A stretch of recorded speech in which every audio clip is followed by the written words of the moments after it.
And we're back. Before the break, we were talking about the implications proof of coherence has for security.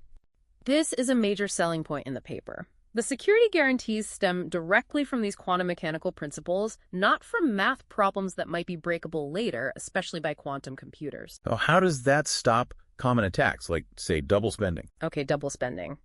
The defense there is primarily the no cloning theorem and wave function collapse.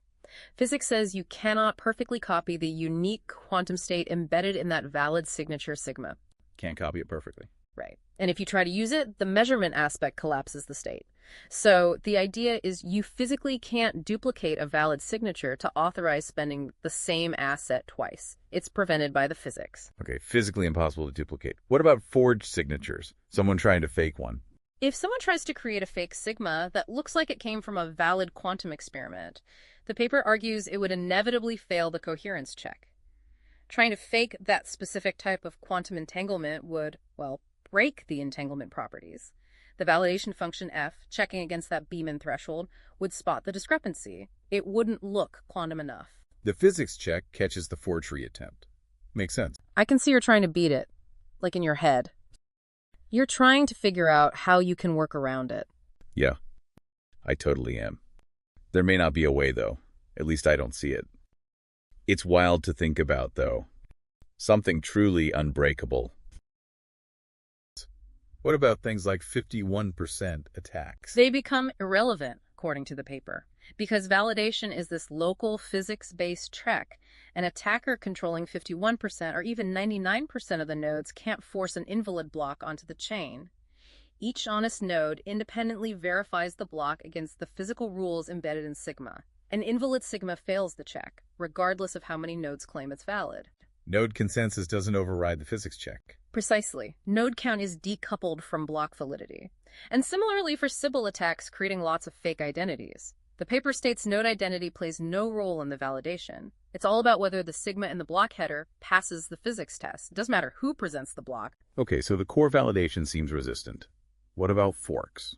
Or someone trying to replay an old transaction? Address 2. If you change anything in a block, alter the transactions, which changes the Merkle root, you need a new valid sigma for that modified header. Generating a new valid quantum sigma without access to the original quantum foundation setup is described as effectively impossible. Right, you can't just compute one. Exactly.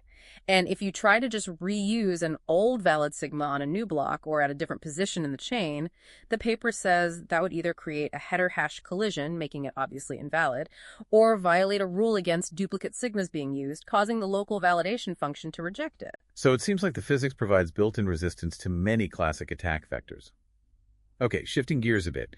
If this system offers such inherent security and instant validation, where could you actually use it? What kinds of real-world applications does the white paper envision?